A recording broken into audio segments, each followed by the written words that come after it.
So one of the very more often quoted suttas I think at least at Abhayagiri, I hear it a couple of times a year, a few times a year, is we call it the Three Anuruddhas Sutta, usually because it's hard to remember the other names of the two monks involved. But one of them is Anuruddha. And after the Buddha is returning from what's called the Quarrel of Kosambi, so I remember it, where a bunch of monks are arguing with each other in two different factions, and the Buddha comes to settle the quarrel, and they say, "Dear teacher, please go away." So they invite him to go elsewhere and say that they're going to settle it. And so the Buddha then goes continuing on his path, and he comes across these three monks practicing, and they're practicing in a way that really produces a lot of inspiration based on their harmony together.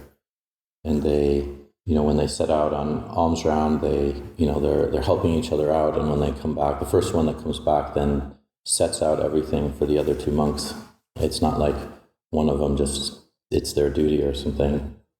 So they just kind of set out the bowl washing water, the foot washing water, and all of the different various aspects to prepare for the meal. And then they eat the meal, and I believe they wash up together. They wash the dishes together, wash the bowls. And then they do this with sort of noble silence. They're quiet unless they need to talk, they talk. And this is how they conduct themselves.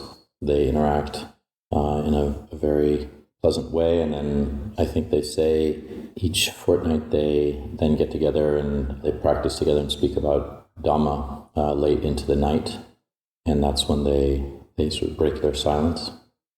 The other thing that's mentioned is that one of them, I think it's Anuruddha, who says to the Buddha, when the Buddha, by the way, the Buddha had inquired how they are practicing, and so this is what the answer was, is everything I've told you. And then Anuruddha says, and then when I see that my other two brothers are doing some work, doing something that they could use help on, I ask myself, is it possible that I can put aside what I want to do and do what the other venerables are doing? And I ask myself that question, and then I do set what I'm wanting to do aside and go and help my venerable brothers. That's not an exact quote, but more or less. So this is quite an important aspect of monastic life, or even just the multiple of what's occurring in that, just that sense of harmonious living, being careful with what others are doing and not shying away from taking care of each other, taking care of particular chores and things that need to get done, rather than being sort of getting involved in sort of a sense of like, I'd rather not, or I don't want to do that today, or just a sense of, it's like I'm the first one who arrives, so I'll take care of that. There's not a sense of, I've been arriving like the last 3 or 4 mornings, I'm just not going to do it, somebody else should be doing this. Or even like purposely not arriving early so others will do the work. And just knowing like how to do this in a sense of restraining one's speech, talking when it's necessary. These are all very beautiful modes. But the third one, the one that the Anuruddha talks about with the Buddha, that he asks himself the question is, why is it that can I put aside what I am doing and do what the other venerables are doing? That's an incredibly important aspect we can really think of and reflect upon for ourselves, because I'm not sure if any of us are sort of infallible in this degree.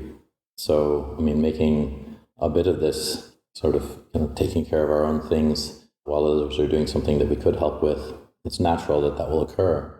But how often that's occurring, or how often this occurs, is very important to kind of think about and really bring into our sense of what is it to let go? What is it to not be attached to?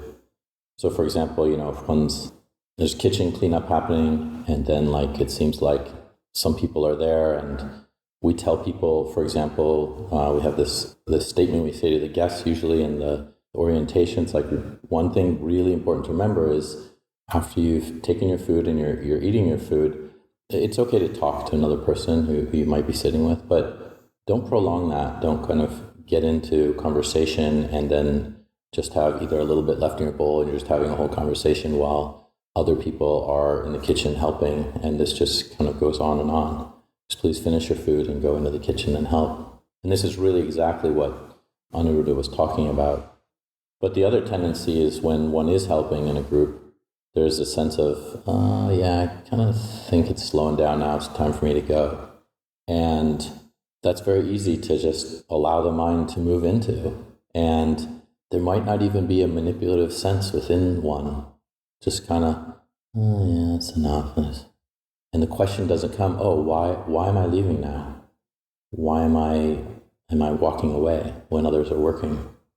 And so it's important to think about that and to reflect on it. And if it's happening a couple of times and one is being reminded of this by someone else who's saying, hey, can you still keep helping? Well, if one's a resident here, and especially starting off new in the robes, then that's not a good foot to start on. It's really something to pay attention to and to just kind of see that you're there all the way till others are done, the whole group is done, and then it's time to depart, so that it's not like this kind of sense, I'm not needed anymore. And the more that one makes that a habit, then it just becomes normal, that sense of like seeing very clearly this sort of laziness that might be arising, like, I'm just going to go now. No, I'm not going to do that. I'll just keep helping. And so we see that state of mind, that desire to get out, to do what we want, to do our own thing. And that's kind of seen very clearly. And then said, no, I'm not going to do that. That's not helpful to others. And in fact, that might create resentment in others. And I don't want to actually be a part of creating that in other people if they're seeing me behave in that way. So it's just quite important to see that and to have a sense of our own minds and whether it is we're trying to move away. And this also includes when we see others working and we just kind of stay back and watch. We're just kind of watching, and then there's this habit that can occur of like, well, I don't know exactly what to do. I'll just kind of watch what's happening here. And it's really good to just try to dive in and just help, even if you don't know what you're doing. Just be like, okay, like I'll do something here. And maybe somebody will tell me, no, don't do it that way, do it this way. Or even to ask, like if one is so concerned not to actually get involved, that same sense of like, why is this person always kind of hanging back and just watching while other people are working? Then you can see that just your sense of knowing, like, okay, it gets honed in on those situations. Okay, I think I know what to do here, or I'm going to try this, or I'm going to try that. And then the sense of what to do becomes very natural for oneself, of what to discern. I remember working very early with Ajahn about with these kind of things, and he's excellent in this regard. He really can see. Just I almost have never seen him in a situation where he just didn't know what to do in a working experience with others. He just knew, I'm needed, or I can help in this way, and he would just go right in.